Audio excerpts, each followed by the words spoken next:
안녕하세요. 안녕하세요. 예, 목소리 잘 들리시죠? 네. 예. 마이크 감도가 좀 낮은가? 괜찮아? 마이크 감도요? 그 뭐야, 수강자들이 들을 때. 혹시 막 목소리가 좀 작게 들리시나요? 아니, 괜찮아요. 충분히 잘 들려요? 네, 잘 네, 들립니다. 잘 들립니다. 예, 알겠습니다. 그럼 새로 시작하도록 하겠습니다. 네, 오늘은 그죠? 우리 몇 쪽? 지난번에 이어서 오늘 수리편 아마 오늘 다 끝낼 수 있을 것 같은데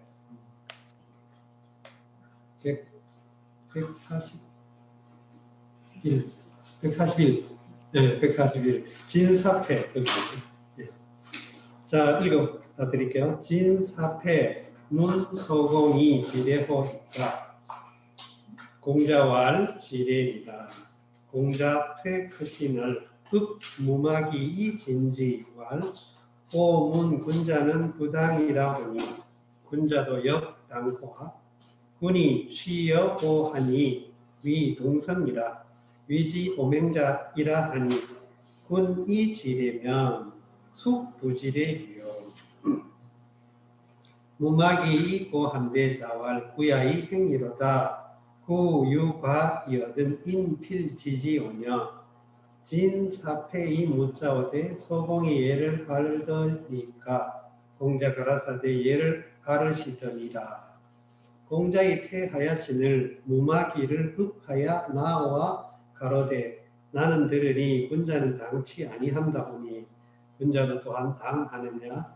군이 오에 취하니 동성인지라 이로되 오맹자이라 하니 군이요 예를 알면 뉘 예를 알지 못하리요.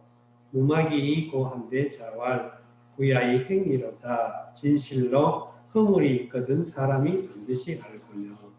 이 사건이 이 단락이 세 단락으로 나누어 있어요. 그러니까 세 대화의 상황이 세 부분으로 나뉘어 있습니다.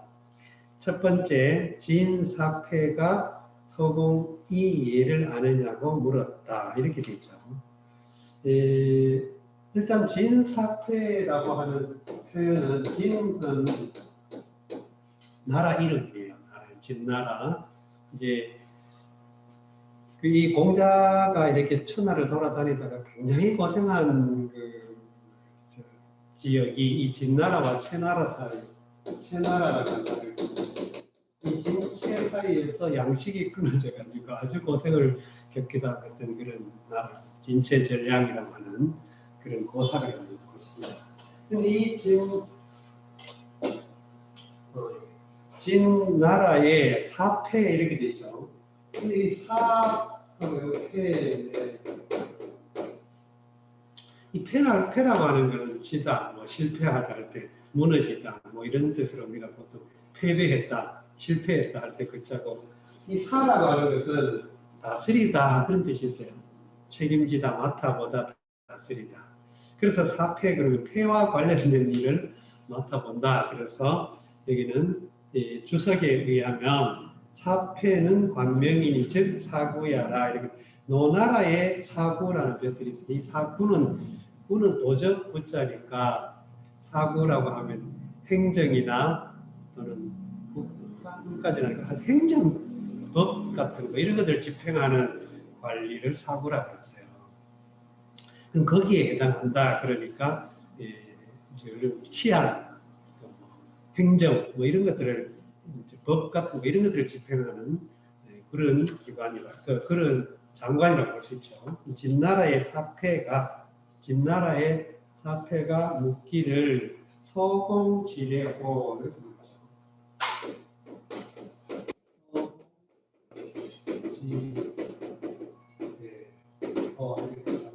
소공지례호 이렇게 묻습니다. 소공이 예를 압니까? 예를 알았습니까? 여기는 이 한문 문맥만 봐가지고는, 요 문장만 봐가지고는 시제가 안 나타났죠. 시상이 안 나타나요. 시상이 안 나타나요. 이거 언제인지. 어쨌든 과거에서 지금까지 이어지는 일로 보이죠. 어쨌든 노나라 수가 옛날이에요. 서공이 얘를 알았습니까? 노나라 서공이 얘를 알았습니까? 하고 물었다. 완전히 그냥 직접적으로 물은 거예요. 그랬더니 공자왈 지레 얘를 알았다. 얘를 알았습니다. 그래서 주어는 여기서 주어는 생략됐죠. 왜냐하면 이제 일반적으로 주어가 생략되었을 때 그 주어를 찾을 수 있다면 그 주어가 없는 문장에서 이제 주어가 생략됐다면 그 주어를 갖다 넣으면 되는 경우는 생략된 걸 거예요. 근데 그렇지 않은 경우는 생략이라보다도 불특정한 주어라서 아예 안 쓰는, 한문에는 그렇게 되게 흔합니다. 우리말도 좀 그런 경향이 있는데 한문에서는 주어를 굳이 환원할 수 없는 경우에는 주어가 생략됐다기보다도 아예 없는 무주어문이라고 주어가 없는 그런 문장으로 볼 수도 있어요. 근데 여기서는 서공이라고 하는 화제의 인물이 나와 있으니까 서공이 얘를 알았으니까 그대로 넣으면 서공은 얘를 알았습니다. 이렇게 되는 거죠. 다만 여기 있으면 의문문이고 여기는 아무것도 없으니까 평서 서술한 문이 된 거죠. 진술한 문. 그래서 얘를 알았습니다. 이렇게 대답했던 것이죠. 이거는 이제 일단 1차 대화입니다. 그러니까 진사패와 공자 사이에 있었던 1차 대화였어요. 그랬는데 이걸 닦고 이렇게 물러뜯고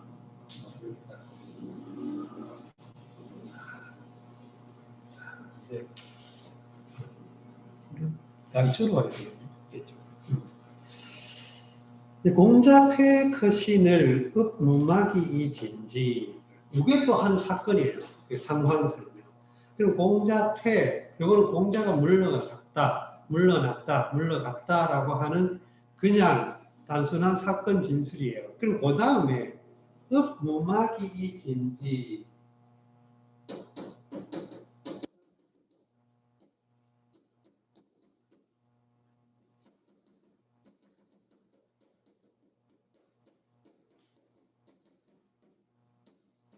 진지하고 와 이렇게 되어 있어요. 그러면 여기에 무마기 진지 이렇게 되었다는 거예요. 이라고 하는 접속사를 통해서 병렬로 접속되고 문장이 두 상황이 접속이 되고 무마기를 읍하게 하다 이 말인데요. 타동사겠죠.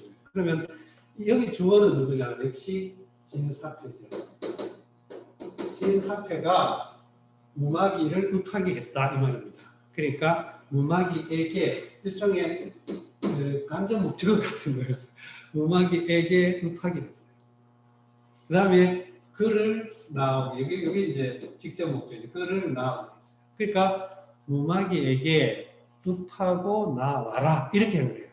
왜 그러냐면 무마기는 제자인데 공자의 제자인데 신분이 낮죠. 그리고 이제 진사패는 한나라의 뭐 행정장관, 내무부 장관, 뭐 경찰국장 뭐 이런 그 신분이니까 당연히 이제 무마기의 경우는 진사패에게 예를 갖춰야죠. 그래서 여기 읍무마기 이진지라고 하는 맥락이 어떤 맥락이냐? 무마기에게 읍한 게 아니고 무마기로 하여금 읍하고서 나오게 한 거라 이 말입니다. 그래서 그 시킨 사역을 한 주체는 진사패고 그러한 읍하는 행동과 나아오는 행동을 하는 그 객체는 무마기죠. 무마기 제자. 이렇게 그리고 말하기를 요 말은 역시 진사패가 한 말이죠. 오문 군자 부당.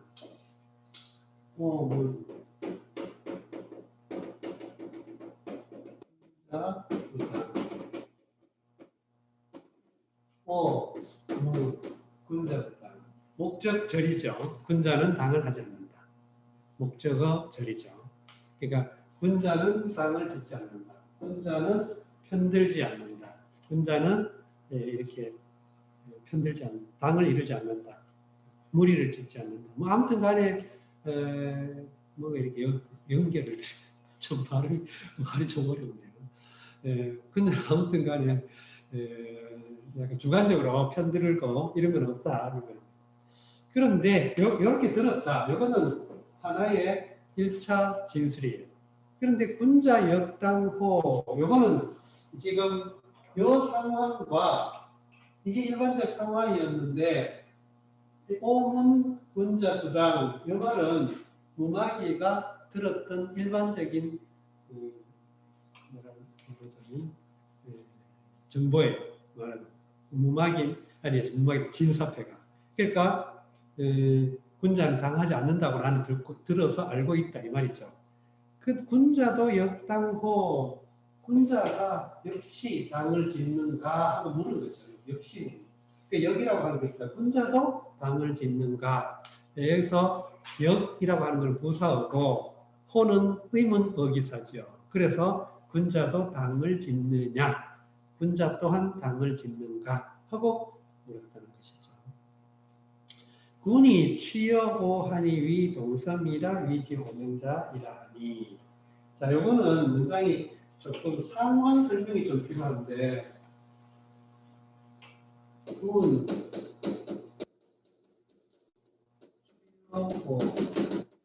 이게 한 사건이 한 상황이에요. 요 취는 그렇죠. 요 취는 요 취자인데 이거 요 취자하고 같은 건 이건 장가들 취. 그러니까 군 이건 노나라 군주죠. 노나라 군주가 오나라에 장가들었다 그 말입니다. 노나라 군주가 노나라 소공이 오나라에 장가들었다. 오나라 제후의 딸에게 장가간 거죠. 그리고 여기서 취는 장가를 치니까 오나라에서 아내를 맞았다. 그 말이 맞겠죠. 근데 위동성 그러니까 위동성 이 상황에서 이 오는 동성이다. 자, 여기에 지금 수수께끼 이 사건의 중요한 그런 맥락인데, 자 이게 무슨 뜻이에요? 그래서 동성이라서 위지 오명자 이렇게 위지 위지 이 오나라 제후의 딸을 오명자라고 불렀다. 여기가 조금 더 다시 설명드릴게요. 이제 군이 지례이면 숙부지례이요. 군이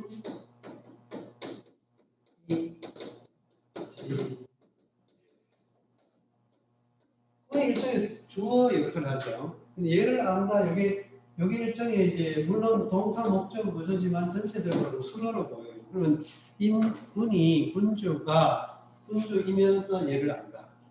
군주가 얘를 안다.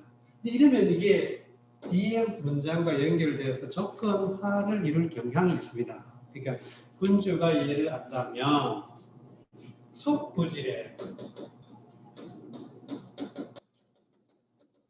여기 이제 문장 조금 어렵죠. 숙은 누구라고 하는 그 의문 대명사예요. 누가 부지 모른다. 이렇게 되는 거죠. 그러니까 여기 전체적으로 임금이 얘를 안다면 안다 가지고 누가 얘를 모르는가라는 의문이 되죠. 그러면 앞에 것은 임금이 얘를 안다라는 사실 말하자면 그 평서문이고 뒤에 것은 누가 얘를 모르는가라고 하는 의문문이죠. 그래서 여기 연결돼 가지고 일종의 임금이 노나라 군주로서 얘를 안다고 한다면 누군들 얘를 모르겠는가 이렇게 조건화가 이루어졌다는 겁니다. 이렇게 문장을 구성하는 사례가 있습니다. 자, 그냥 만약에 모르겠거든 그렇게 여기 조금 복잡하게 여겨지면 임금이면 임금이다. 얘를 안다. 이 임금은 구체적으로 노나라 군주죠. 노나라 군주인데 얘를 안다. 노나라 군주의 지금 그 노소공과 같은 그런 행위를 말하자면 노나라 소공을 지금 직접 가리킨 말이죠. 노나라 소공의 한 행적이 사실은 얘를 잃어버린 행적이거든요. 그러니까 노나라 군주의 그와 같은 행위를 한 군주로서 얘를 안다. 그렇다면 누군들 얘를 모르겠는가. 이렇게 이제 문장을 이루었다는 겁니다. 자, 그 다음에 이제 무마귀이고 또 다른 사건이 또 이어지죠. 이것은 무마귀가 공자에게 알려줬어요. 이 사실을. 그래서 여기는 무마귀 이 도에서 이는 우리가 논의 몇 번 나왔지만 어쨌든 논어나 맹자와 같은 그런 그 시기에 이 시기 이전의 텍스트에서 이는 대체로 동사성을 여전히 일정 부분 가지고 있다고 이제 말씀드렸는데 그렇다면 동사로 봐도 무방하다고 말이에요. 그럼 쓴다라는 1차적 의미를 살려서 본다면 그것을 써서 목적어를 대동한 거죠. 목적어를 지시해요. 그러니까 그것을 쓰다. 왜냐하면 쓰다라는 말 타동사이기 때문에 타동사의 경우는 목적어가 필요하죠. 그래서 그것을 써서 여기는 또 다른 또 동사예요. 알리다, 알려주다. 공자에게. 그러니까 여기서 실제로 그것이라고 하는 지시 대명사 목적어가 생략됐다고 볼 수 있는 것이죠. 앞에 있던 정황을 여기서는 생략을 하는 거예요. 이런 경우 앞에 목적어가 정황일 경우에 이렇게 생략하는 경우가 많습니다. 진짜를 안 쓰고 생략하는 경우. 그러니까 맥락상 우리 이해할 수가 있죠. 그러니까 무마귀가 이 사실을, 이 내용을 공자에게 알렸다 이 말이 되는 거예요. 이 뒤에 그러한 것을 지시하는 표지가 없어도 우리는 이 문장을 가지고서도 무마귀가 공자에게 알렸다라고 한다면 우리는 알렸다, 알리다라고 하는 동사가 있다면 반드시 이 동사의 목적어가 필요하죠. 뭐를 알리다. 이 알리다라는 동사는 타동사이기 때문에 반드시 목적어를 하나 이상은 대동해야 되는 동사예요. 그러면 목적어에 해당하는 게 여기서는 생략되어 있는 것이죠. 그러니까 앞에 있던 정황을 지금 전체 뭉뚱그려서 제시하고 있기 때문에 여기서는 이렇게 정황이 앞에 제시되어 있는 경우에 지시대명사 목적어를 보통 생략합니다. 우리말로도 뭐 주어나 목적어 많이 생략하죠. 그랬더니 자왈 구야행 나가 다행이다. 여기서 구는 공자 이름인데 이렇게 자기 이름을 직접 말하는 경우 공자가 이제 자기 이름을 직접 말하는 경우는 예를 들어서 뭐 우리가 보통 관례상 임금이나 아버지나 부모나 스승 앞에서는 자기 이름을 직접 말해요. 근데 이 경우는 특이하죠. 그러니까 무마귀는 제자고 진사패는 직접 여기에 대화에 참여하지 않고 있고 지금 무마귀와 공자만 대화를 나누고 있는 것이죠. 이 상황은. 근데 이런 경우에 오늘 자기 이름을 이렇게 직접 제시했다는 것은 어떤 의미에서 굉장히 자기를 지금 낮추고 있다. 굉장히 진지하게 자기를 지금 객관화하고 있다. 이렇게 뉘앙스를 우리는 살려볼 수 있을 것 같아요. 나는 다행스럽다. 구는 조건이나 가정의 지표 표지가 되는 글자죠. 그래서 구가 나오면 만일에 진실로 이렇게 양보 또는 가정 또는 조건 같은 그런 뉘앙스를 갖습니다. 구가 나오면. 그래서 이게 부사로 쓰면 구차하게 이런 뜻이 되는데 이렇게 가정이나 조건의 어떤 문장을 이끌어 오기도 하죠. 과 있거든 허물이 있으면 인필지지 남들이 반드시 그것을 안다. 내가 뭔 잘못을 저지르면 남들은 반드시 내가 뭔 잘못을 했는지 알아본다. 다시 말해서 이 공자가 자기 행위가 굉장히 당당하고 노출되어 있다. 그러니까 이 사람들이 이렇게 이제 내가 뭔 짓을 했을 때 거기에 대해서 이렇게 지적을 해준다. 그러니까 그 지적을 해주면 기분 나쁘다 이게 아니고 내가 그걸 통해서 내가 잘못 판단하고 잘못했던 것들을 돌아볼 수 있으니까 난 정말 좋다. 내 삶을 좋게 갖고 가는데 정말 도움이 된다. 그런 맥락이 되죠. 자, 이거는 어쨌든 공자가 이렇게 말하자면 남들의 지적에 대해서 남들이 어떤 자기의 어떤 잘못된 판단에 대해서 지적해 줄 때 굉장히 열린 자세로 잘 받아들였다. 이런 사례로 이제 거론하고 있는데 참 이런 게 정말 미덕이죠. 쉽지 않아요. 더군다나 공자와 같이 그 당시로서는 국제적인 명성을 가진 인물이 이렇게 자기의 그 잘못을 지적했을 때 그것을 겸허하게 받아들일 수 있다는 것은 참 보통 이제 열린 자세가 아니겠죠. 자, 그런데 여기서 이 지금 오맹자와 관련된 그 상황에 대해서 간단히 설명을 드리면 이런 내용입니다. 옛날에는 뭐 그냥 일반 감남 을려들이 시집 장가가는 경우에는 그렇게 큰 문제가 되지 않아요. 근데 귀족들이 아니 어쨌든 신분상 사나 귀족이나 이런 사람들은 이제 그 결혼을 할 때 이미 그 시경과 같은 그런 그 고대 그 문화사의 흔적에서도 이미 조괴혼이라고 하는 제도가 거의 정착돼 있어요. 고대 중국에도 이 조괴혼이라고 하는 제도가 굉장히 중요한 그 문화적인 그 의례인데 이게 일종의 고대 사회에서는 자기들의 어떤 집단 또는 자기의 어떤 그런 권력, 헤게모니 이걸 확장해 나가는 중요한 수단이기도 해요. 그러니까 지역 사회에서 혼인 동맹을 하는 것이지 말하자면. 그래서 혼인 동맹 체제를 갖춰서 우리가 이런 예가 우리나라 역사에서도 고구려 백제 신라 사이에 각축이 아주 치열할 때도 혼인 동맹을 참 많이 했죠. 그런 것처럼 이제 옛날에는 고대 사회에서는 이런 혼인 동맹을 하는 이 혼인 동맹의 원리가 바로 조괴혼과 결부되어 있다고 보는 것이죠. 그러니까 같은 결의 시족의 바깥에서 이제 결혼을 이제 배우자를 선택함으로써 그 두 집단 사이에 상호 동맹을 맺는 거지.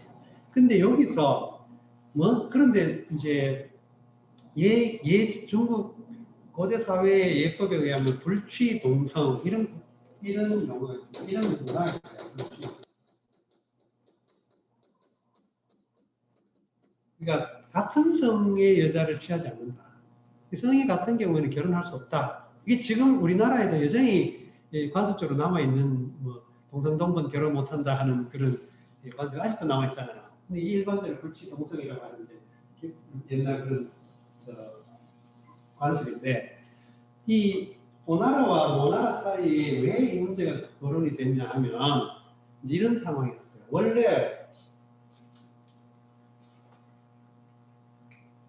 원래 노나라는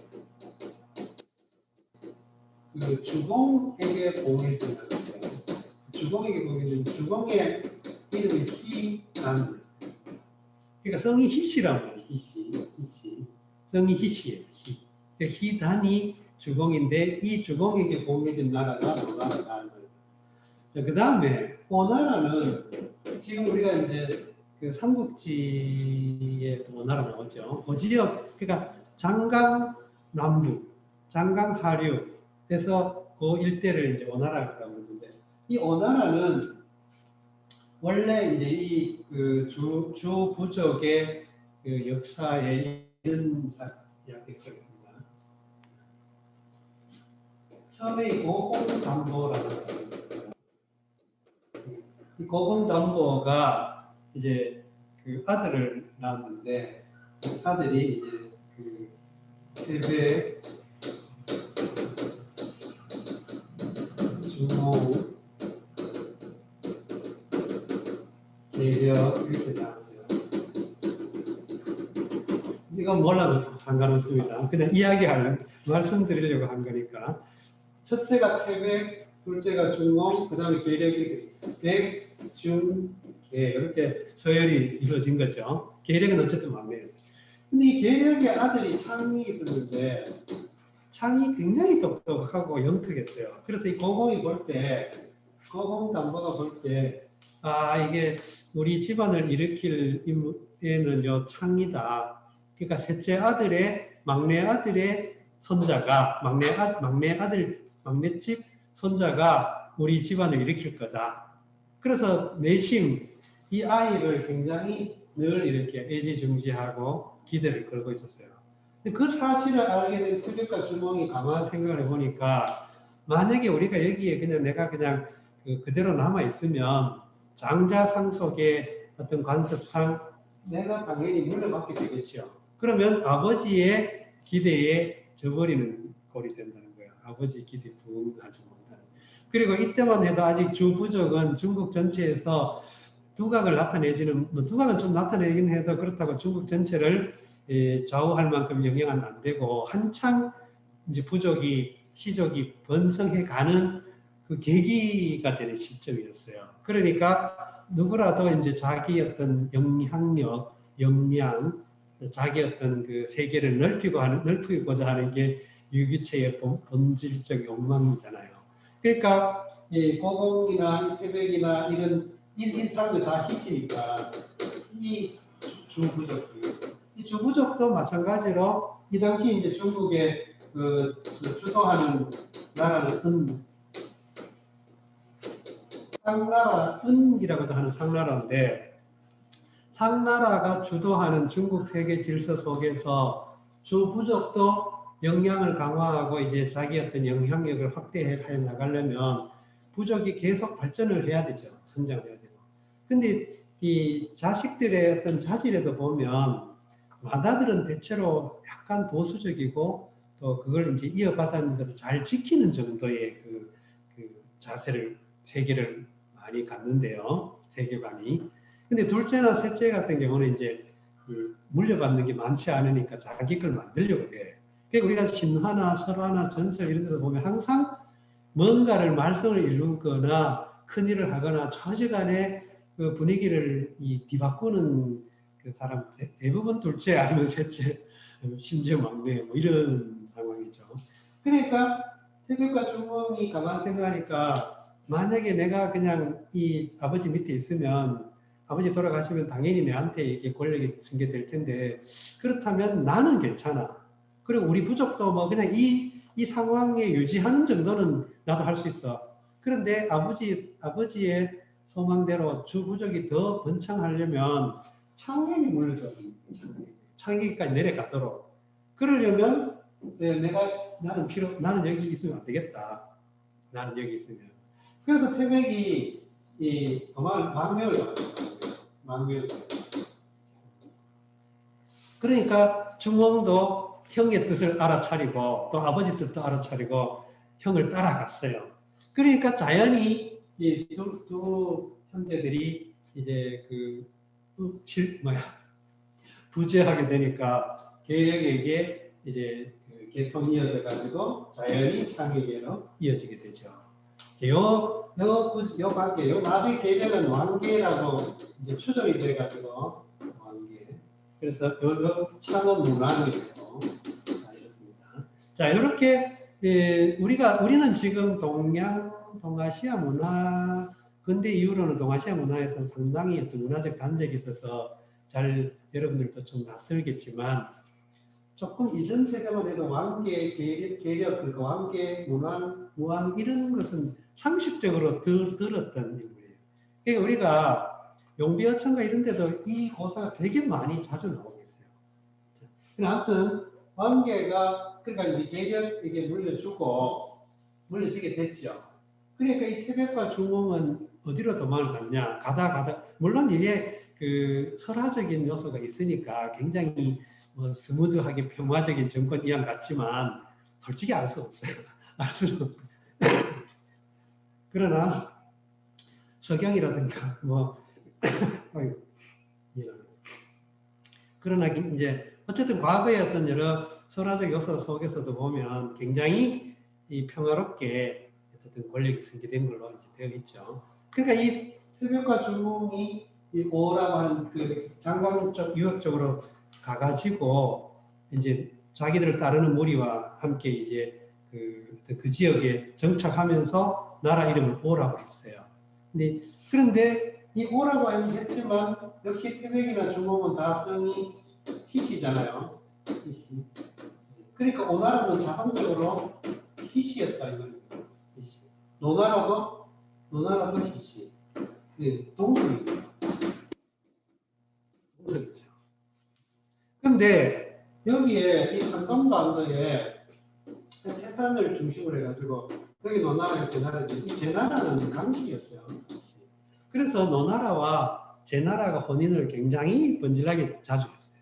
서로 뭐 내 누이는 네 주고 네 누이는 내가 나한테 오고 뭐 이런 식으로 그 혼인을 굉장히 번질나게 자주 했는데 옛날에는 그 여자들이 이름이 있는 경우도 있지만 역사적으로 이름이 구체적으로 안 드러난 경우도 좀 많은데 예를 들어 제후의 부인의 경우에 어떤 방식으로 이름을 짓냐면 여기는 오맹자라고 이름을 붙였다 그랬죠. 이렇게 불렀다고 그랬죠. 호칭을. 여기 나라 이름이에요. 나라. 명은 그 형제의 서열, 자는 요거는 성씨. 이런 뜻이에요. 그러니까 이 원래 초나라가 이 자성은 초나라 성이에요. 초나라. 근데 오나라와 초나라가 좀 가까워요. 그 지역적으로. 그러니까 오나라 사람이 아니고 초나라 사람 성이 자씨인데 나라 이름은 앞에 버젓이 세워놓고 원래는 오맹희라고 해야 맞는데 오맹희. 근데 오맹희라고 하면 노나라와 그 오나라가 같은 성이라는 게 공공연히 드러나잖아요. 그래서 차마 희라고 하지 못하고 이것을 자라고 바꿨다. 초나라의 성씨인 것처럼 바꿨다. 이런 이야기. 원래 정상적으로는 오맹희라고 해야 되는데 오맹자 이렇게 했다는 거예요. 이해가 되시나요? 조금 이해가 되죠. 그러니까 이제 춘추나 이런 데 보면 제가 뭐 이런 이름 처음 봤네요. 제가 맹강 이런 얘기. 이 맹강은 마지고 강씨예요. 그러니까 제 나라 성이 강씨잖아요. 그러니까 노나라 그 군주의 부인 중에 맹강 뭐 이런 이름이 많이 나옵니다. 그런 것처럼 형제의 서열, 성, 나라 이름, 출신 나라 이름 이런 식으로 보통 붙이는 거예요. 그래서 여기서 노나라 군주가 오나라의 장가를 들어가지고 오나라의 성씨인 희씨를 숨기려고 마치 초나라의 성씨인 것처럼 자씨를 붙여가지고 오맹자라고 했다 이 말입니다. 그러니까 불취동성이라고 하는 예법을 어긴 것이죠. 그 내용입니다. 그리고 요 태백과 중공의 요 도사는 그 부모의 뜻을 이제 지키는 게 굉장히 중요하다. 부모의 의지, 그러니까 부모가 겉으로 표현하지 않았지만 부모의 속 마음을 읽어서 부모의 뜻을 따라주고 또 더 나아가서 내 개인의 어떤 권력보다 집안의 가문의 어쨌든 그것을 영향력을 위해서 나 스스로를 이제 양보한다. 뭐 이런 내용들도 많은데 중요한 건 요 태백이라는 사람의 어떤 그런 문화적인 의미가 공자에게는 굉장히 중요한 의미를 갖게 됩니다. 그래서 공자가 이 태백에 대해서 칭송하는 내용이 나오는 그 논어의 어떤 그 태백편이라고 있어요. 우리 다음이 수리 다음의 편이 태백편이에요. 바로 이 태백의 이야기와 연결이 되는 내용입니다. 그만큼 공자에게는 이 태백의 그 양보 이게 굉장히 이 공자로서는 정말 문화적으로 어떤 커다란 의미를 갖고 있는 걸로 이해를 했었어요. 그래서 내용이 조금 복잡하더라도 그런 역사적 사례가 있었고 이것을 그런 식으로 이해했다. 그래서 공자가 또 이 문제를 굉장히 말하자면 그럼 공자는 왜 그러면 노나라 군주가 얘를 안다고 했겠는가? 뭐 여기에 대해서는 구구한 이제 주석이 있는데 아무튼 이런 건 있어요. 자기 임금을 욕되게 하지 않는다. 또 자기가 간 지역의 어떤 정치적으로 민감한 문제를 가십 같은 것을 까발려서 드러내지 않는다. 들춰내지 않는다. 이런 암묵적인 문화적 관습 같은 게 있습니다. 그래서 어느 나라를 가더라도 그 나라의 미묘한 정치적 문제라든가 권력 내부에 일어나는 어떤 그런 미묘한 문제 같은 것들은 묵인하는 이런 예가 있어요. 논어나 맹자나 보면 그런 맥락으로 공자와 맹자의 어떤 언행을 읽을 수 있는 구절이 몇 군데 나옵니다. 여기서도 일단 공자로서는 자기 나라 군주의 사례라서 이제 긍정도 못하고 부정도 못하고 약간 뭐라 그럴까 좀 약간 뭐 그런 태도를 흥거주춤한 태도를 취하게 됐죠. 그러나 공자 스스로는 이것은 문제가 있다는 걸 자인했죠. 왜냐하면 내가 잘못을 범하면 남들이 알아보는구나, 얼마나 좋은 일이냐라고 말했다는 것은 내가 잘못 판단했다라는 것이고, 그것은 곧 노나라 소공이 오맹자, 오나라에 장가든 것은 동성이니까 예에 맞지 않는다라는 것을 말하자면 인정하는 이야기죠. 그런 식으로 이야기했습니다. 재밌는지 모르겠네요. 어렵죠. 어렵죠. 자, 다음에 이 내용이 그 밑바탕에 있는 역사적 배경 때문에 조금 이야기가 길었습니다. 그 다음에 자, 여, 인, 가이선, 여든 필사, 반지하시고 이후 화지르시다. 자, 여, 인, 가이선, 여든 필사, 반지하시고 이후 화지르시다. 자, 사람으로 더불어 가하심에 선하거든 반드시 하여곤 반하라 하시고 후에 화하듯이다.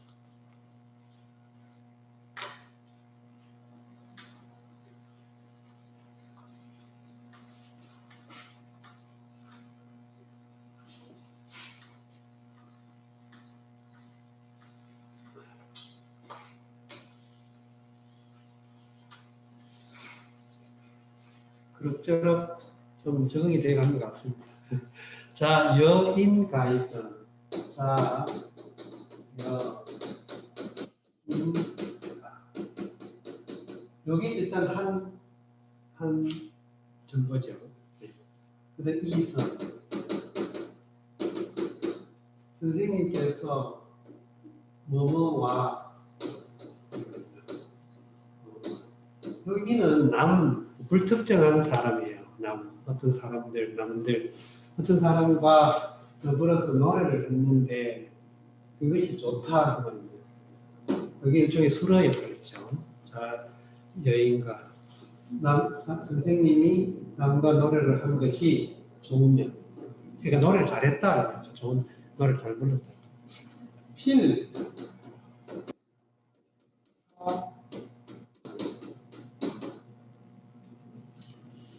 필사반지, 반드시 사시켰다. 여기는 이제 시키다라는 사역의 의미가 있죠. 시키다.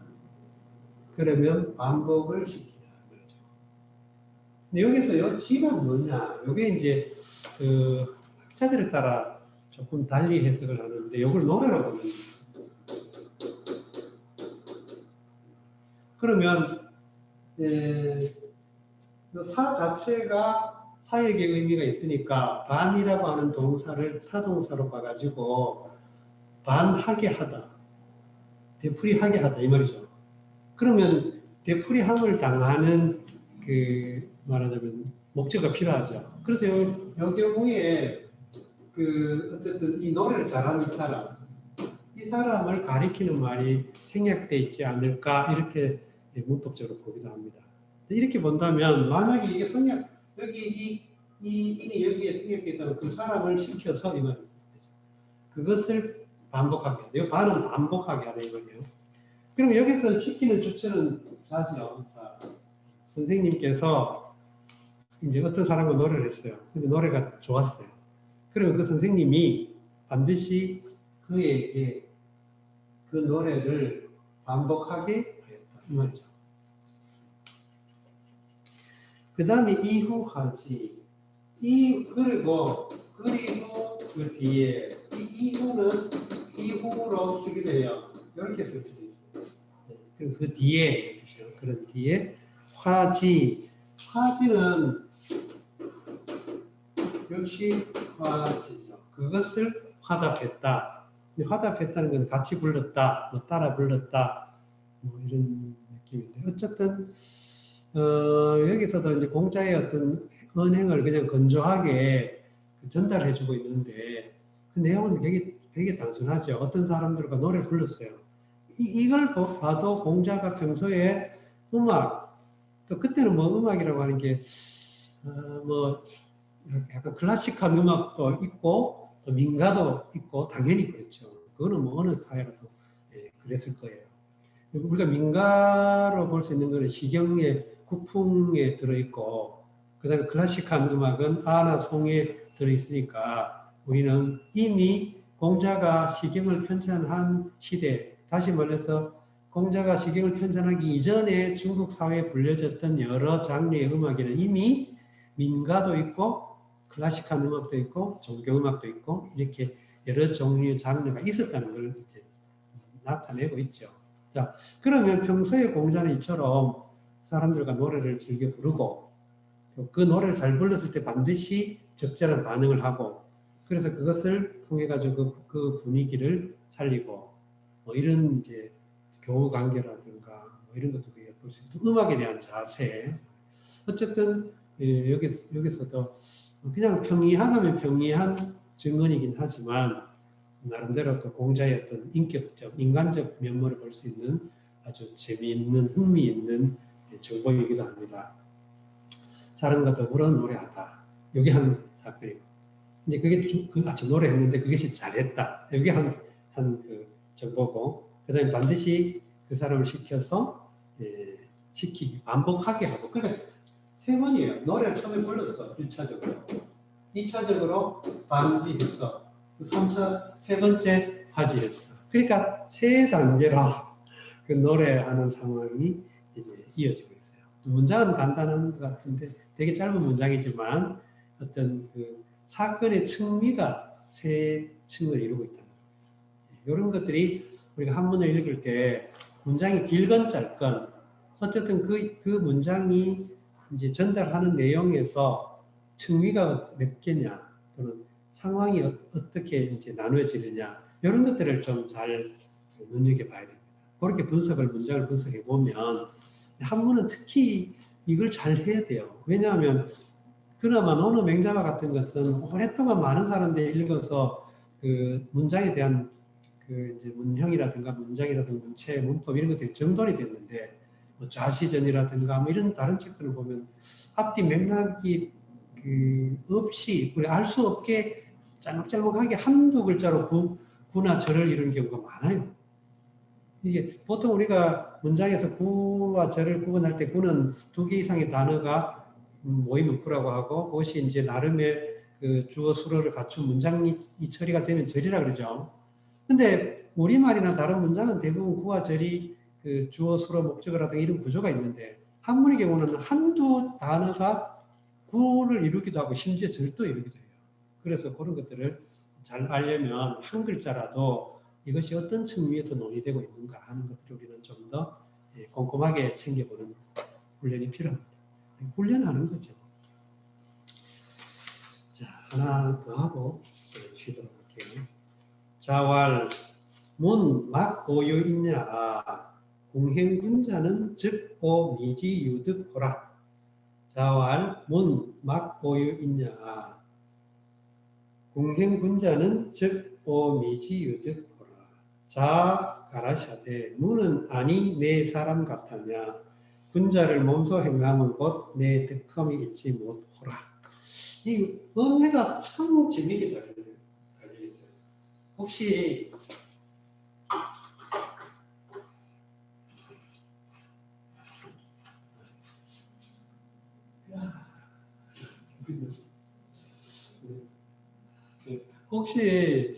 그 뭐랄까 언해가 참 이게 재미있는데 이거 보세요. 아니 내 사람 같으냐 이래 돼요. 아니 내 사람 아니 내 사람 내가 남들과 남과 같지 않으냐. 여기 현대식 표현이에요. 그죠? 그러니까 우리가 왜 그 남봉인가 문 노래가 보면 아니 놀지는 못하리라 뭐 이런 노래가 있어요. 구절이죠. 아니 놀지는 요맘때. 근데 우리가 이 말이 이 한자어에서 유래되어서 나오는 이런 그 접속사가 우리 문맥 속에서 이해될 때 그 실제 문맥의 그 과정이 상당히 좀 이상하게 이제 접속되는 예가 있습니다. 예를 들어 우리가 비단 이런 말을 많이 쓰죠. 비단 어머니일 뿐만 아니라 이렇게 문장을 쓰죠. 비단 비단 학자뿐만 아니라 비단 뭐뿐만 아니라. 근데 이 비단이라는 말은 사실 그 없애야 돼. 뭐뭐일뿐만 아니라. 그럼 이 비단 대신에 다만 이렇게 되고. 왜냐면 다만이 이거고 아니라가 이거다. 그런데 예를 들어 비단 학생일 뿐이다 이러면 또 이상하잖아요. 그렇게는 안 쓰죠. 비단 학생뿐만 아니라 교수도 비단 그 남자뿐만 아니라 여자도 이렇게 한다면 이제 남자와 여자 다 같이 이제 간다 이 말인데 그렇다고 비단 남자이다 이렇게는 할 수 없잖아. 비단 그러니까 이 비단이라는 말을 쓴 게 일단은 잘못인데 그냥 다만이라고 쓰면 될까? 다만 뭐고. 근데 이런 예가 있다는 거예요. 우리 언어 속에서. 야 이거 참. 근데 이거는 꼭 우리 언어만 그런 게 아니에요. 영어나 다른 언어 속에도 이렇게 다른 언어가 이렇게 기존에 약간 그 국제적으로 쓰였거나 유력한 언어가 그 전통 언어 속에 들어올 때 이런 형식으로 오히려 반대되게 상반되게 들어오는 경우가 간혹 있습니다. 이거는 문화적인 상황 속에서 그럴 수 있어요. 그러니까 이거는 우리가 언중이 그렇게 쓰기 때문에 이 말을 그렇게 쓰는 것이죠. 그러나 가능하면 다만 뭐뭐일 뿐만 아니라 이렇게 하는 게 더 좋겠다. 굳이 쓰려면. 자, 문, 막, 오유, 있냐. 공행분자, 즉고, 미지유드. 막이라고 하는 글자는 뭐뭐 아니다, 뭐뭐 말다, 뭐뭐 하는 것이 없다, 이런 부정의어로 쓰여요. 부정의어로. 우리가 예를 들어 막역한 사이다 이런 말 쓰죠. 아주 친구 사이에 굉장히 친구가 그 친구가 잘 지내면 우리는 막연한 사이가 아니고 막역한 사이를. 그래서 사람들이 가끔 막연한 친구 이렇게 막연하다는 말은 막막하다. 그것도 그 막자로 이만큼 쓸 거야.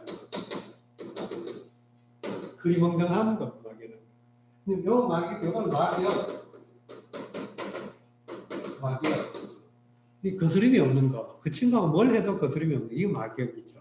그래서 막은 뭐뭐가 없다, 뭐뭐 하는 것이 없다, 아무도 뭐뭐 하지 않는다. 이런 부정어로 쓰인 거예요. 그러면 문의 경우라면 여기서 따라서 뭐뭐가 남들과 같지 않다라는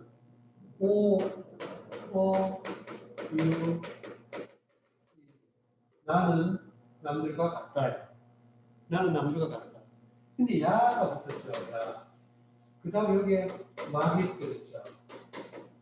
여기 두 개가 합쳐져 가지고 아는가 하고 부정의 의문문을 이룬 거예요. 이처럼 야가 보통 일반적으로는 긍정적 평서문이나 단정이거나 이런 데 쓰이지만 간혹 가다가 이렇게 그 긍정의 답을 기대하는 의문일 경우 이럴 때 야가 의문 어기로 쓰이기도 해요. 자, 그렇다면 막 뭐뭐야 하니까 내가 남들과 같지 않으냐 이렇게 된 거죠. 그래서 내가 남들과 같지 않겠는가? 남들과 같다 이 말이에요. 나는 문의 경우라면 나는 남들과 같다 이 말이에요. 네, 문의 경우라면.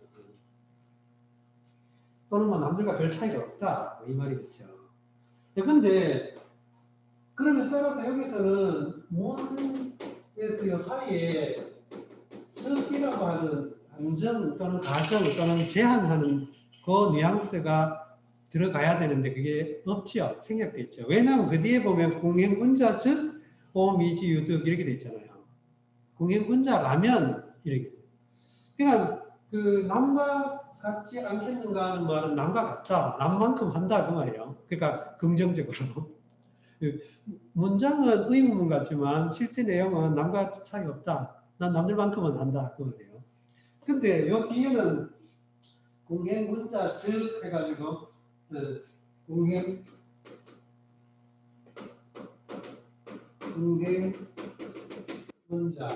공행분자 즉 그렇죠. 그러니까 분자를 몸소 행하면 분자 다음을 몸소 행하는 것이라면 문이라면 문장, 글, 문화적인 교양 이 정도라면 내가 남들과 차이가 없다. 남들만큼 같다. 그 말이에요. 이게 그 부정의 의문문이지만 실제로는 긍정의 답을 기대하는 것이죠. 그런데 공행문자라면 이렇게 그러니까 둘 다 지금 조건화한 것인데 앞의 경우는 조건화를 나타내는 표지가 생략되어 있거나 없다는 거예요.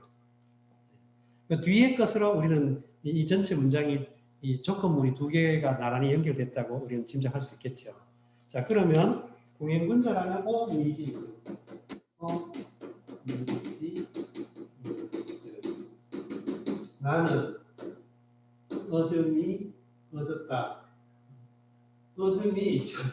뭐 그것을 얻음이 아직 있죠. 이거 원래 미와 미유예요. 미유 이렇게 그것을 아직 갖지 못해. 근데 여기서 이제 미유 덕이죠. 덕이 하나 더 들어갔죠. 얻음을 갖다 이랬는데 그래서 얻음을 갖다는 말은 얻다라는 뜻이 돼가지고 미유 덕지. 근데 위지 유득 이렇게 그 목적어를 부정어가 나오고 목적어를 이제 대동할 때 이렇게 사이에 집어넣어요. 그것을 왜냐하면 지시어잖아요. 지시사. 이 지시, 요 지가 지시하는 그런 공행분자죠. 이 공행분자라면 그 공행분자 다음을 내가 아직 얻지 못했다. 자, 그래서 문장이 조금 어렵고 복잡한데 그런 맥락으로 문장을 만들었습니다. 자, 그래서 우리가 한문을 이렇게 읽을 때 그 말이 문맥상 또는 형태상 의문문인데 내용상 긍정문이든 뭐 이런 여러 가지 그 수사적인 장치 이런 것들을 잘 따라가야 문장이 오해하지 않죠. 자, 지금 55분쯤 됐는데 5분, 8시 5분에 다시 시작하도록 하겠습니다. 잠시 쉬겠습니다.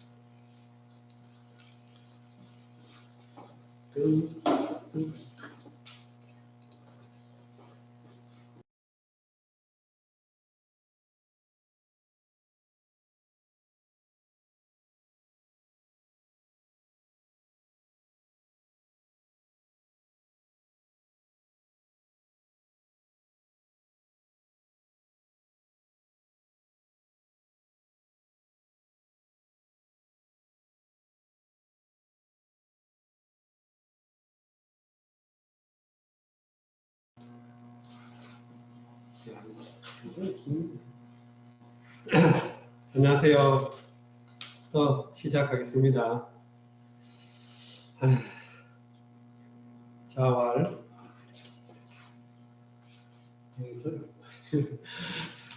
자왈 야 성령이는 즉 기간이요 위지불량하며 회인불관은 즉 가위운이이의니라. 공소하의 왈 정유 제자의 불능하랴 이로소이다. 야 성녀이는 즉 기감이요 위지불념하며 회인불구는 즉 가위운이이의니라. 공소화 왈 정유 제자 불능하랴 이로소이다. 자의 가라시되 만일 성과 담은 이는 내 어찌 감하리고 위 홈을 염치 아니하며 사람 가르침을 게을리 아니하는 것 가히 니를 따름이니라. 공소하이 가로되 정희 제자의 능히 학지 못함이로소이다. 약 성령이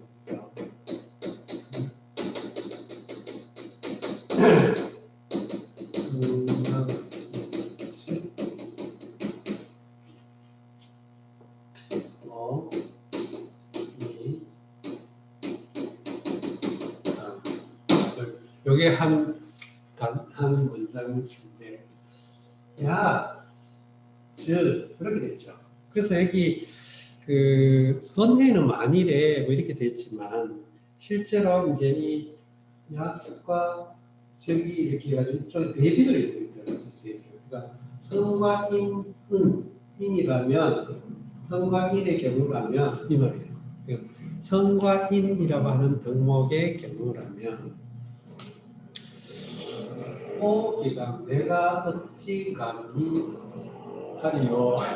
감히 여기서는 그 언니는 감하리요 해가지고 마치 동사처럼 쓰였는데 아마 옛날에는 그럴 수도 있었을 거예요. 근데 지금은 대부분 부사로 쓰이죠. 감히 뭐뭐하다. 그래서 기감 그런 감히 장담하다, 감히 자처하다 이렇게 동사적 요소가 좀 더 필요한 그 글자처럼 되어 있었어요. 근데 옛날에는 요 글자, 요 두 글자 가지고도 이미 의사 전달로 했기 때문에 어찌 감히 뭐뭐 하랴 이런 뜻이 돼요.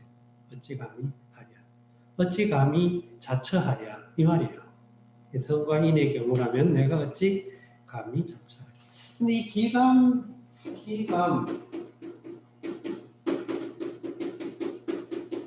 비슷한 말로 언감이라고 했어요. 같은 내용이 같은 거죠. 그래서 우리가 언감생심 뭐 이런 말을 우리가 약간 상투적으로 쓰는 경우 있죠. 어찌 감히 그런 생각을 하겠냐, 어찌 그런 마음을 먹겠습니까? 이렇게 할 때 언감생심 이렇게 쓰는데 언감 또는 기감 이 말은 지금은 뭐 잘 안 쓰이지만 약간 그 이전 시대에 어떤 약간 고급 대화에는 이 말 참 많이 쓰이는 말이에요. 뭐 이렇게 권하거나 또 뭔가 이렇게 좀 칭찬을 하거나 하면 내가 어찌 감히 그 답을 듣겠습니까? 내가 어찌 그 자리에 가겠습니까? 내가 어찌 선생님의 말씀을 그대로 받아들이겠습니까? 뭐 이런 식의 뉘앙스를 가질 때 이 말 굉장히 많이 씁니다. 기감, 뭐 언감 이런 식으로 편지글 같은 데도 많이 써요. 자, 이건 참 많이 쓰였던 거죠. 근데 여기서는 내가 어찌 감히 하리요.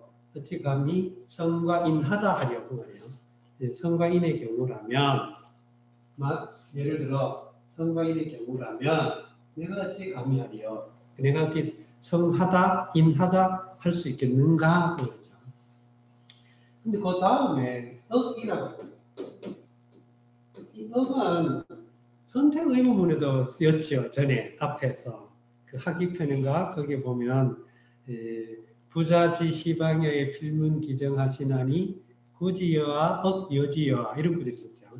선생님께서 이 날에 어떤 날에 오시면 반드시 정치를 들으시는데 그걸 선생님께서 듣기를 구해서입니까? 아니면 상대방이 이 자문을 들려줘서 들으신 겁니까? 하는 질문이 있었죠. 그때 구지여, 억여지여 이렇게 억이 들어가가지고 선택 의문문처럼 만들어졌죠. 이런 것처럼 억이라고 하는 것은 어떤 상황을 전환시키거나 또 예를 들어 우리말에도 어쩌면 이런 뉘앙스를 갖는 글자로 쓰여요. 전환 관계, 문장의 어떤 전환 관계. 그러면 그러나 그러니까 성과 인이라면 내가 감히 장담할 수 없다. 성하다 인하다 할 수는 없다. 그러나 위지불량 회인불건이라면 여기서도 즉 이렇게 역시 문장이 이루어져 있죠. 이런 것들을 보면 같은 그 전환 관계에 그 접속사나 어기서를 쓰더라도 상당히 라임 같은 걸 의식한다는 거예요. 그 말을 배열할 때. 그러니까 또 이런 식으로. 다른 거 써도 되는데 이렇게 간혹가다 이렇게 아주 교묘하게 라임이라든가 이런 것들 잘 쓰고 대꾸 같은 거 수사적인 장치 같은 거 이런 것들을 잘 써요 학원에서. 그래서 그런 것에 조금 익숙해지면 예를 들어 뭐 적벽부라든가 뭐 출사표라든가 이렇게 아주 명문으로 소문 알려져 있는 이런 문장들을 소리내 읽어보면 이게 굉장히 조직적으로 잘 이루어져 있구나 하는 느낌. 그러니까 형식미가 굉장히 중요하죠. 우리는 형식보다 내용이 중요하다고 보통 생각하긴 하지만 형식은 역시 내용을 담으려면 형식이 더 필요하기 때문에 이런 경우도 읽는 맛이 나죠. 즉, 즉 이런 식으로. 위지불량 회인불건 뭔 행위를 여기서 지는 구체적으로 꼭 성과 인을 가리킨다기보다도 어쨌든 그렇게 지시해도 상관은 없습니다만 어떤 말은 더 도덕적인 행위 같은 걸 두루뭉술하게 말한다고 할 수도 있어요. 근데 어떤 행위를 할 때 좋은 일을 할 때 이걸 있죠. 여기서는 이제 구체적으로는 뭐 주석에도 위 인성지도 뭐 이렇게 했었는데 그렇게까지 봐도 되죠. 근데 어쨌든 그런 도덕적 행위를 왜냐하면 이 지 자체가 지시의 기능을 하기 때문에 그렇게 볼 수 있죠. 위지 그것을 하되 불려.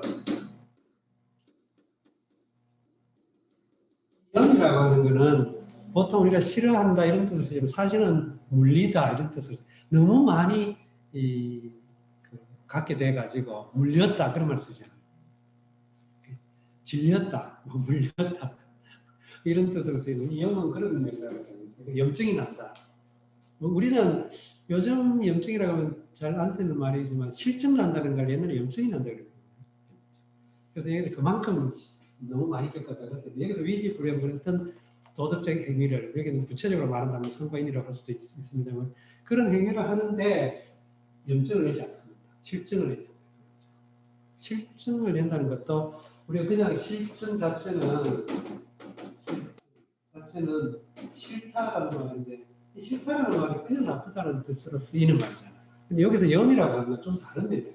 너무 많이 겪어가지고 그것을 싫어지고 그냥 나빠서 싫은 게 아니고 그래서 염은 그런 맥락이라는 거예요.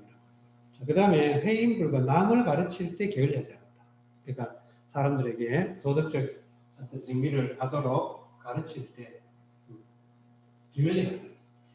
그래서 불량불권 그 좋은 일, 착한 일, 도덕적인 일을 하는데 염증을 내지 않고 실증을 내지 않고 또 사람을 가르칠 때 게을리하지 않고 이게 공자의 스스로도 그 일생을 자기 일생을 수료할 때 이걸 굉장히 자신 있게 말해요. 내가 뭔가 의미 있는 일, 좋은 일, 훌륭한 일을 하려고 부지런히 늘 실증내지 않고 일을 하고 그 다음에 남을 가르칠 때 조금 더 게을리하지 않았다. 이 말을 공자는 자신 있게 자표하고 있어요. 그런 여기서 바로 그 내용이죠. 즉 그렇다면 가위, 운이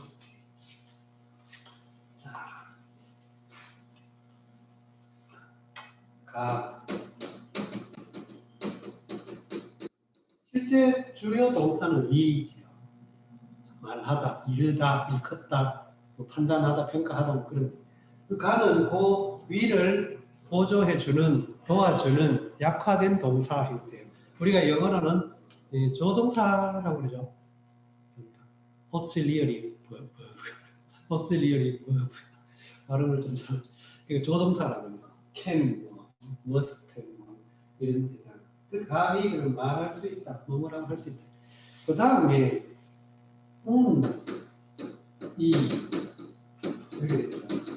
이는 연과 비슷한 역할을 해요. 비슷한 역할의 경우에 따라서. 물론 이가 마지막에 나올 때 굉장히 강한 단정으로 쓰이는 예도 있습니다. 그리고 또 너라고 하는 2인칭 지시 대명사로, 2인칭 대명사로 쓰이기도 하고. 근데 이 경우에는 그렇다라고 하는, 왜냐하면 그 위지불념과 회임불건이라면 내가 그렇다고 말할 수 있겠다 이 말이에요. 우는 이르다 일컫다 이런 뜻이고 그러하다고 일컫는 것을 말할 수 있다. 좀 복잡하긴 한데 이의 있죠. 이게 이제 어쨌든 상황이라든가 또는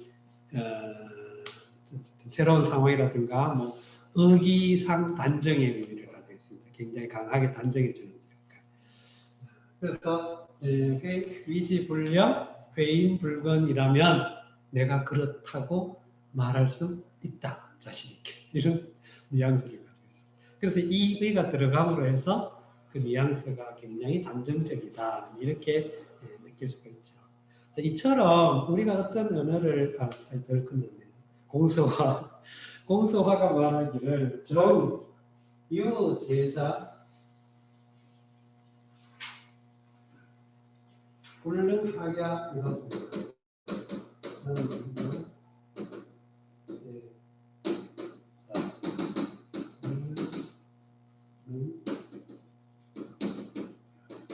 이 안에 여기서는 단정의 의미를 가지고 있죠. 판단, 그렇다.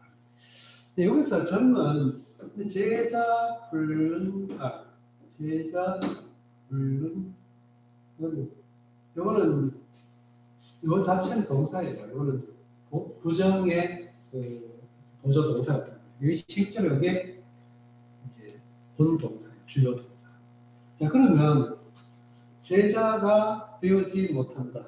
제자 여기서는 공서와 자신을 가리키고 공서와뿐만 아니라 이제 제자들을 두루 일컬어서 저희들 뭐 이런 식으로 해석해요.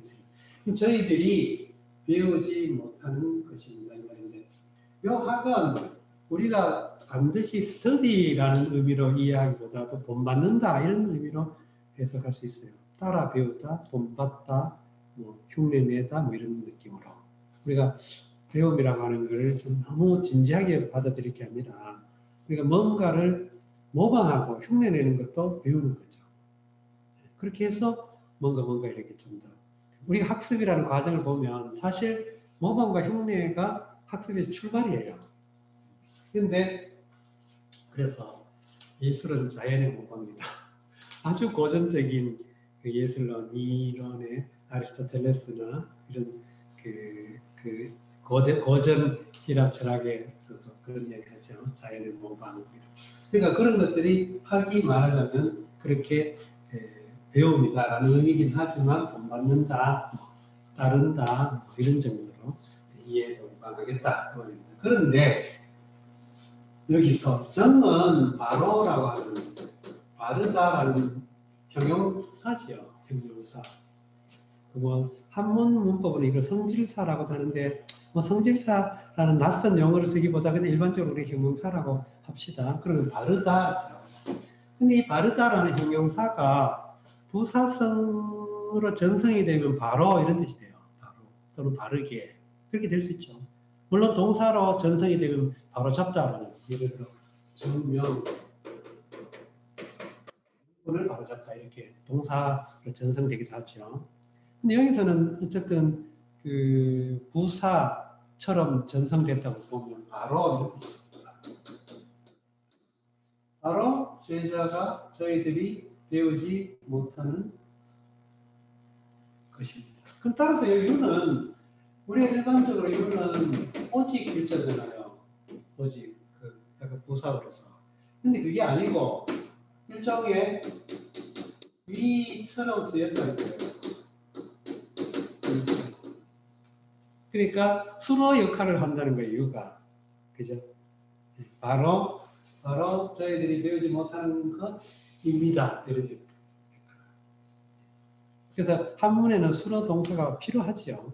한문이 아니라 어떤 언어라도 주어가 있으면 반드시 수로가 필요한데 여기서는 지금 수로가 안 나타나 있다는 거예요. 지시어도 없고 여기서는 이유가 일종의 지시어거나 그러니까 주어 역할을 하는 지시어거나 아니면 수로 역할을 하는 것이 되어야 되는 것이죠.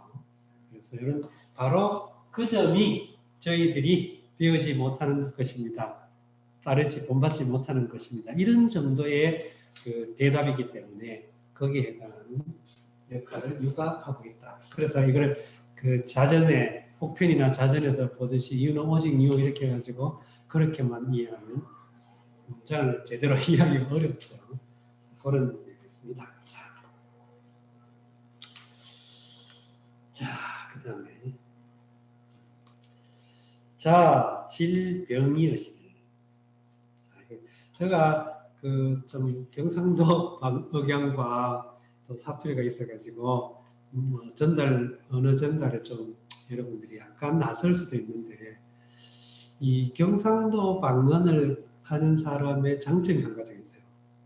그게 뭐냐면 한문의 성조에 대한 감이 한문은 원래 성조가 있었어요. 평성, 상성, 거성, 입성이라고 하는 그 성조가 있는데 그리고 또 장단음이 있는데 그게 경상도 방언의 상당수가 아직도 남아있다고 합니다. 그래서 한자 발음에 관한 한자음에 관한 한 경상도 방언이 한자음을 재구성하고 추적하는데 굉장히 중요한 단서가 돼요.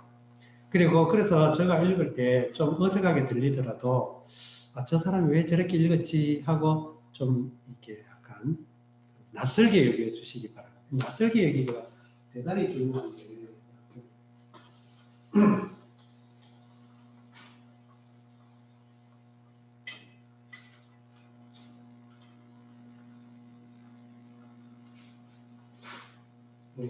소리가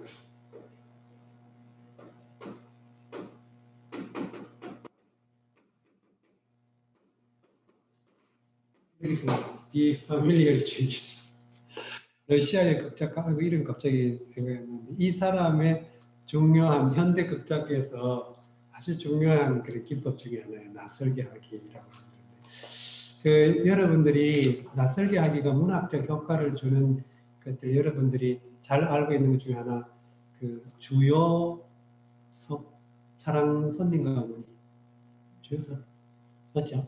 네. 그 주요 섭인가 주요 할인가 아무튼 그 사랑 손님과 어머니는 단편 소설이잖아요. 근데 그 단편 소설이 이제 어머니와 사랑방에 하숙을 하러 온 선생님 사이의 어떤 미묘한 그런 연애 감정을 이제 이야기한 건데 그게 화자가 1인칭 그 관찰자 시점이죠.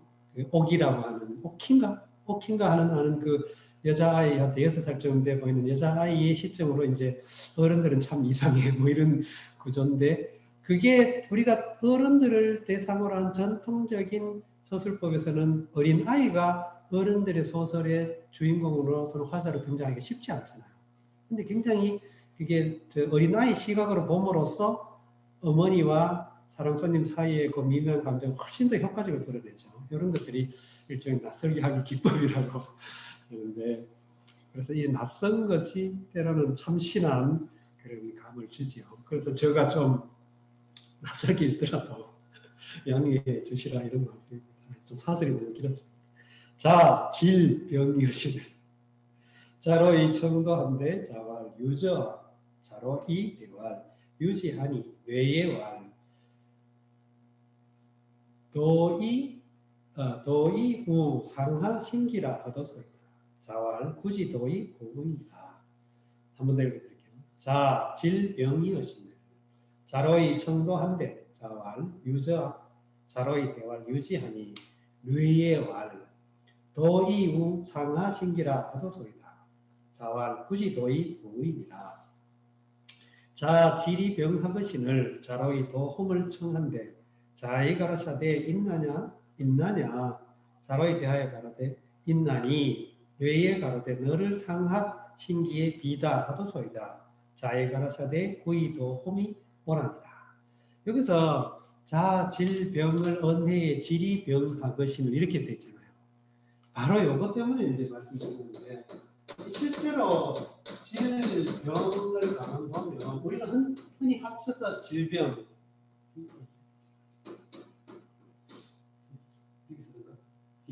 질병 대단히 좀 어려운 것 같다. 그 질병 그런 질병을 뭉뚱그려서 질병 이렇게 쓰는데 사실 질과 병이 달라요 개념이. 그래서 이제 약간 형식상으로 뭐 이렇게 파사에서 할 때 이거는 앞에 거는 시고 이거는 요 글자잖아요. 앞에 들어가 있는 게. 이 글자는 병과 관련된 거의 모든 글자에는 다 이게 들어가요. 여기 들어가면 일단 병과 관련있다고 생각하면 돼요. 근데 거기에 요 시가 들어가면 질이 되고 병자가 들어가면 병이 되는데 이것은 화살이고 이거는 불꽃, 이거는 원래 불과 관련 있는 글자예요. 그래서 외인에 의한 병을 질, 내인에 의한 병을 병 이렇게 보는 이제 문자학적으로 그렇게 보기도 해요. 그거는 그렇게 보기도 해요. 자, 그러면 중요한 건 여기서는 그 뜻이 아니고 질이 병하다 그랬기 때문에 질이 주어고 병이 수러죠. 동사가 아니고 수러죠. 병이 수러예요. 그러면 상태 수러인 거예요. 그러면 질이 아픔이 병했다. 그래서 여기 병은 위독하다 그런 뜻을 쓰는 겁니다. 그래서 선생님께서 병을 앓았는데 그 병이 위독했다 그런 뜻이에요. 질이 병했다는 말은 선생님의 병환이 위독했다 그런 뜻이에요. 자, 그래서 자로 청도 자로가 청했다 도를 이게 이제 이 글자는 이 글자죠. 이 글자의 원래 글자는 이 글자였어요. 그럼 이 글자는 요 위에 요거는 하늘이고 요거는 빛이에요. 그래서 이제 요 글자를 가지고 약간 간략하게 이렇게 만들어 가지고 하늘에서 내려오는 어떤 그 추상적인 힘, 하늘의 어떤 작용, 이걸 추상화할 때 대부분 이 글자를 앞에 쓰죠. 그래서 뭐 복이라든가 화라든가 신이라든가 뭐 이라든가 하여튼 약간 인간의 어떤 그 시간과 공간을 벗어나는 그 어떤 그런 그 대상에 대한 어떤 그 관계를 맺을 때 나타나는 글자겠죠. 여기서는 여기에 수라는 글자죠. 그래서 발음이 빌도가 돼요. 기도하다. 여기 요 글자에다가 뭐 이 글자에다가 이거 넣거나 또 뭐 이거 넣거나 뭐 여러 가지 넣어요. 여기 이거 넣거나 여기 넣거나 이런 식으로. 그러면 다 글자가 호자, 빌기, 복호, 복복, 기신신 뭐 이런 식으로 다 이렇게 그 신령한 거, 또 신적인 거, 또 초월적인 거, 말해서는 트랜스센덴탈한 거, 트랜스센덴탈, 선험적인 거 이런 것들이 다 이 글자를 씁니다. 그래서 여기서는 기도 도자 발음이 도기 때문에 빌도 수하고 도하고 발음이 좀 요즘은 이렇게 그 뭐야 안 맞지만 옛날에는 비슷하게 발음이 됐어요. 그래가지고 이제 기도라는 빌도자가 됐어요. 자, 그러면 질병 아니 그러니까 청도 그러면 도를 청했다 이 말이죠. 빌기를 청했다. 자로가 빌기를 청했다. 이 말은 이미 약으로 공자를 낫게 하기는 어려운 상황이라고 짐작이 돼요. 그러면 마지막으로 사람이 뭐 어떻게 의지하겠어요? 약간 신적인 데 의지하죠. 지금 고백락입니다. 근데 실제로 공자의 일생에서는 자로가 지난번에 그 위나라 그 영공의 그 후처였던 남자와 그다음에 아들 괴와 그다음에 이제 손자 첩 사이에 일어났던 그런 정치적 내분의 자로가 휩쓸려 가지고 공자보다 2년, 1년 좀 전에 죽어요, 먼저. 그래가지고 공자가 그 굉장히 저 말하자면 심리적 충격을 받아가지고 얼마 안 해서 1년인가 2년 뒤에 이제 공자가 결국은 이제 유명을 달리하죠.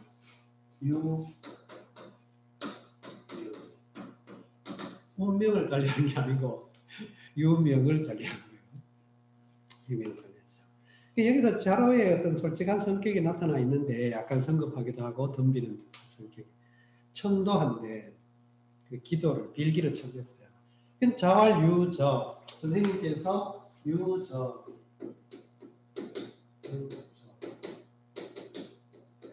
이 저는 지호의 준말이라고 했죠.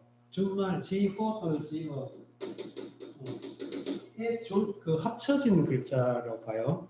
그러면 유지 오죠. 호는 여기서는 의문문의 역할을 의문사 역할을 하니까 유지 그것이 있느냐 이런 말이 됩니다. 그런 일이 그 사례가 있느냐. 이게 굉장히 앞뒤 그 정보가 많이 잘려버리고 아주 핵심적인 말만 해가지고 한문이 좀 어려운데 이 말은 빌기를 청하니까 그러면 나와 같이 병이 심각한 그런 상황이 되면 기도하는 그런 사례가 있더냐 아니냐 그런 것이 있느냐 그런 유지호의 준말이 유저 자로 대활 자로가 대답하여 말이죠. 자로왈 안 하고 자로 대활 이렇게 해가지고 이렇게 대를 쓰냐 안 쓰냐 하는 것도 어떤 뉘앙스상의 차이가 있거나 또는 뭐 여러 가지 맥락상으로 조금 긴장을 하거나 하는 게 느껴져요. 대활이 그냥 왈하고는 좀 다르죠. 자로 대활 유지 있습니다. 바로 이런 거죠. 유지호를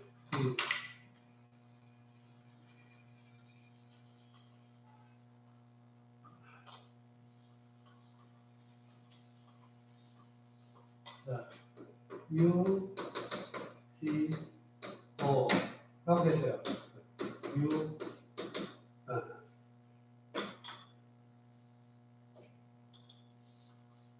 유저 하고 그걸 유지 그러니까 유지 이렇게 다 있더라고요. 이제 이해가 되죠? 예. 저로 쓴 게 이해가 되죠? 예. 예, 의문 역할, 의문 부호 역할은 여기 들어있는 요 저에 거기 다 들어있다 이 말입니다. 예.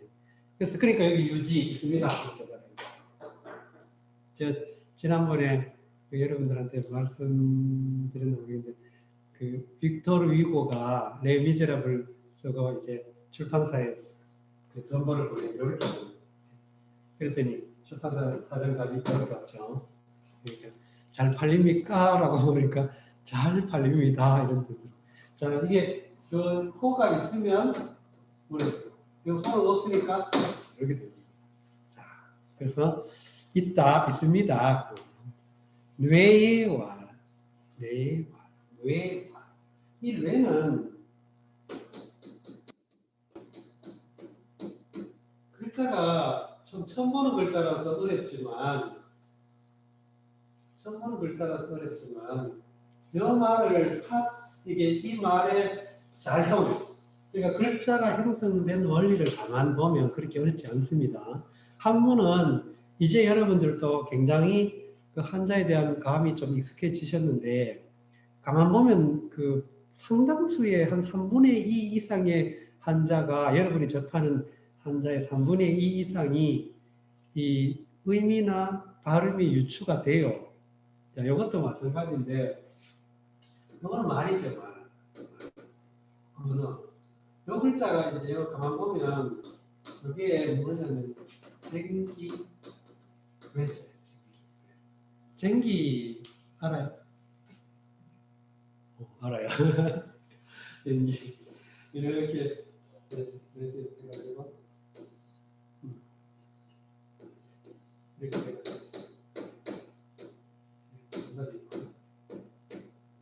이렇게 가지고 서에다가 이렇게. 그러니까 이 글자 원래는 이건 쟁기고 아마 이런데 이렇게 보면 나무목에다가 손잡이 하나 달고 사람이 이렇게. 그래서 이 글자가 들어가면 전부 농기구 중에 보습이라든가 쟁기라든가 뭐 이런 그 밭 가는 행위. 예를 들어 밭갈 경자도 어떻게 씁니까? 경자. 이렇게. 그죠? 네. 밭갈 경. 그 이런 것들이 다 요 글자에서 온 거라는 거예요. 여기서는 요 글자는 발음을 왜라고 한 발음만 하고 실제 말은 내용은 이 말과 관련된 것은 제문의 일종이라고 해요.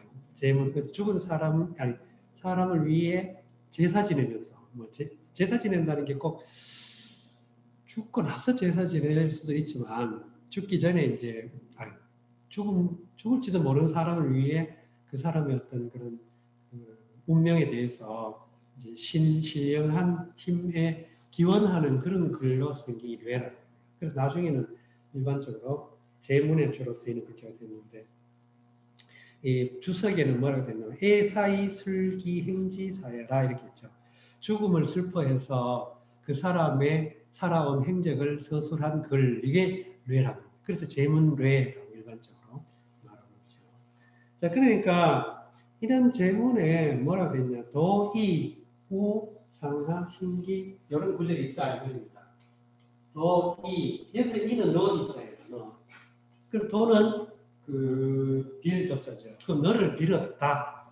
너를 두고 너에 관해 빌었다.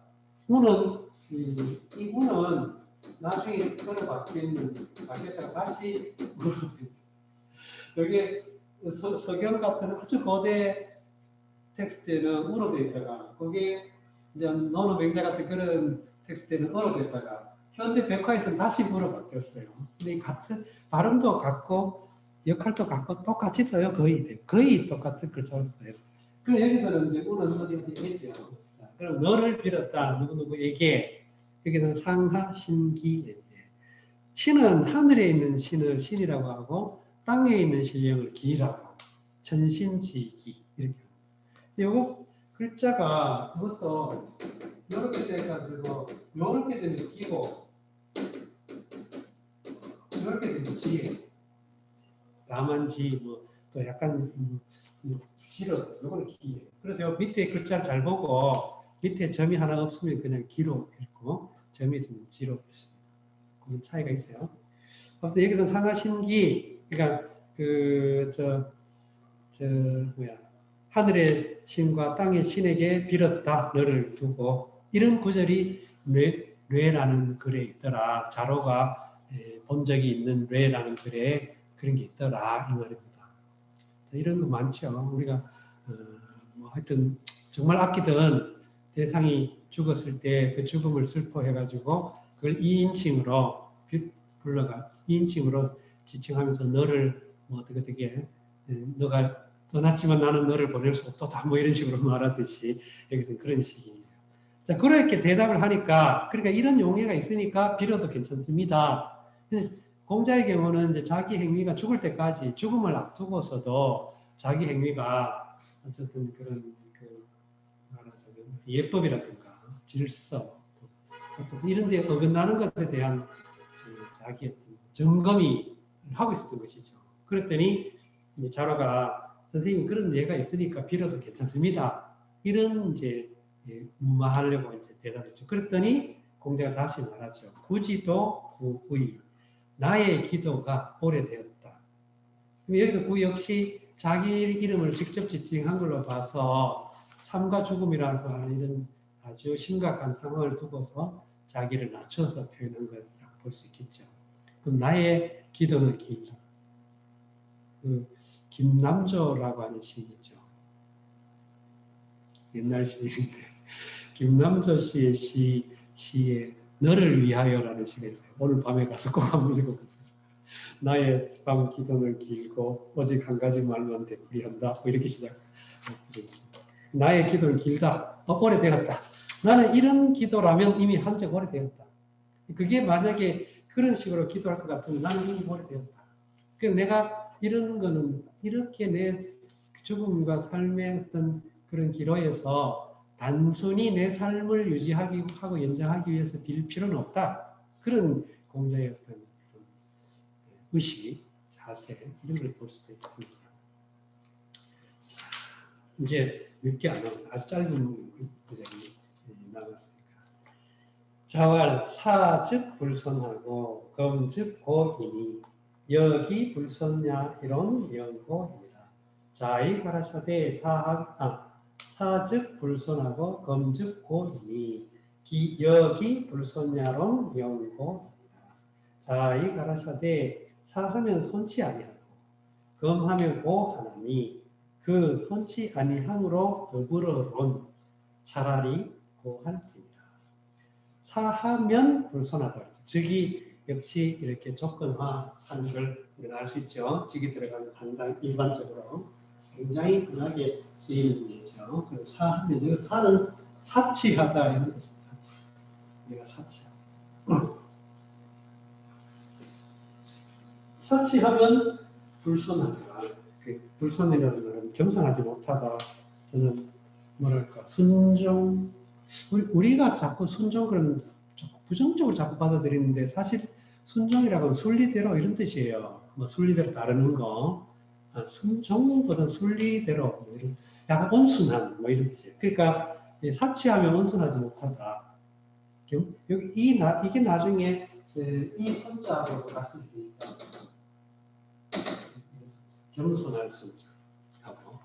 그러니까 사치하면 겸손하지 않다 또는 사치하면 온순하지 않다 뭐 이런 비슷한 두가 겸손하다와 온순하다의 약간 둘이 이렇게 약간 비슷한 불손하고 검소하면 약간 검약하거나 검소하거나 자기를 이렇게 수렴하는 의미가 있어요. 그렇게 되면 고루해진다.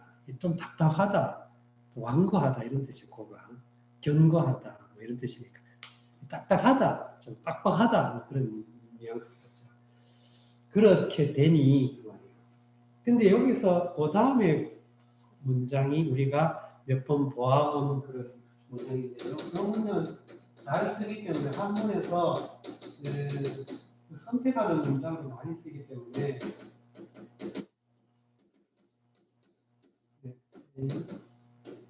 이런 문장이 상당히 근하고 효과적으로 이제 대비하는 그런 억양문처럼 쓰이는 거기 때문에 이런 거는 익숙하게 이제 느껴지죠.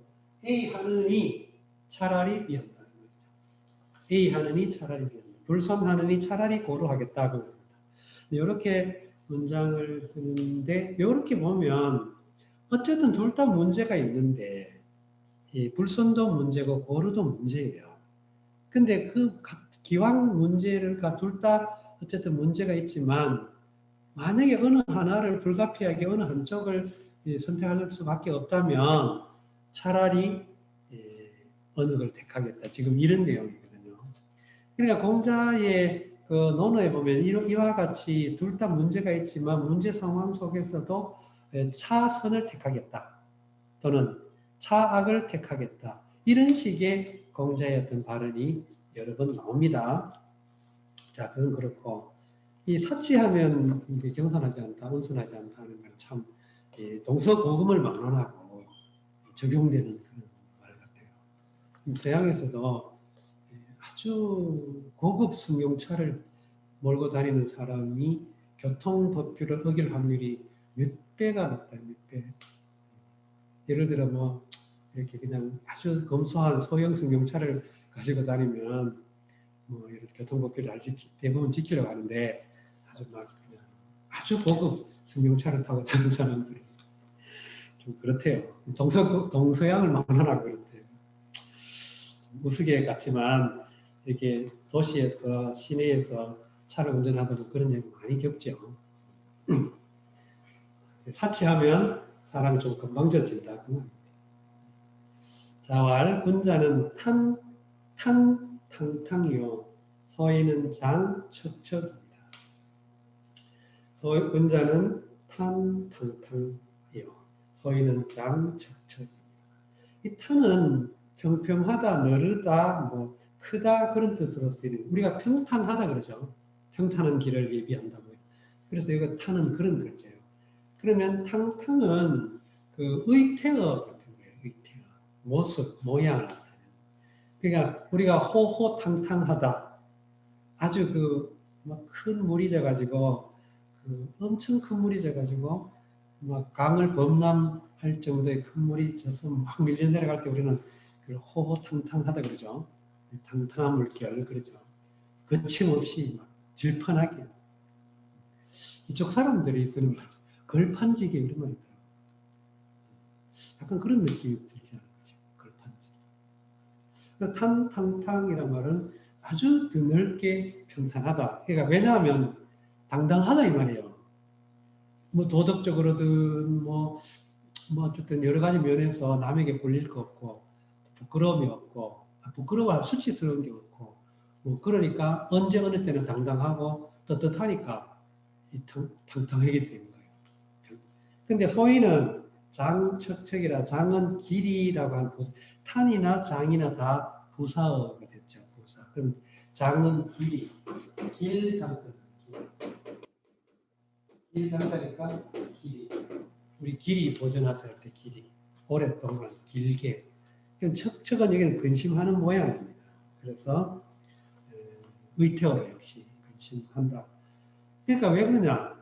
군자는 자기 삶의 지향이 도덕을 실천하고 사회의 어떤 지식인으로서 뭐 사회의 어떤 그런 그 어떤 뭐 도덕적인 어떤 그런 사명을 띄워서 그 자기를 열심히 헌신하려고 하기 때문에 이해관계에 얽매이지 않고 자기 옳고 그름을 기준으로 해가지고 행동하기 때문에 늘 당당할 수가 있어요. 근데 소인은 우리가 이 군자와 소인을 여기서 상당히 사회적 용어인데 소인의 지향은 이익이 그러니까 이익을 추구한 사람은 절대로 만족하지 않죠. 만족도 하지 않고 또 끊임없이 이익을 찾아다녀. 그만하면 됐다. 많이 먹었다. 이렇게 절대로 많이 먹었다고 생각 안 합니다. 그러니까 끊임없이 근심을 한다는 거예요. 그러니까 누가 그냥 예를 들어 투기를 해가지고 돈을 벌었다 하면 나도 거기 할 걸 그랬다. 무등산 뒤에 무슨 뭐 아파트 짓고 있는 거 보고 나도 저기 투자할 걸 뭐 이런 식으로 끊임없이 이익되는 것만 있으면 거기에 대해서 고민을 한다는 거예요. 근심을. 그래서 장척척 이렇게 표현했습니다. 논어에는 이와 같이 군자와 소인을 성향상 또는 행태, 태도, 지향 뭐 이런 걸 가지고 이렇게 대비하는 구절이 되게 많죠. 마지막입니다. 자는 온이려 하시며 위이 불맹하시며 공이 안 이러시다. 자는 온이려 하시며 위이 불맹하시며 공이 안 이러시다. 자는 온호대려 하시며 위호대 맹치 아니하시며 공호대 안 하듯이다. 여기서 두 개 문장이 구문이 나란히 평행으로 연결됐는데 세 구문이 다 똑같이 이라고 하는 접속어를 가지고서 A와 B를 나란히 배열하는 이 형태의 구문이 세 개가 또 나란히 제시가 됐죠. 이럴 경우에 이 이는 묘사하는 역할을 합니다. 뭐뭐 하다. 묘사하는 A라는 상황과 B라는 상황을 나란히 대비하면서 묘사한 것이죠.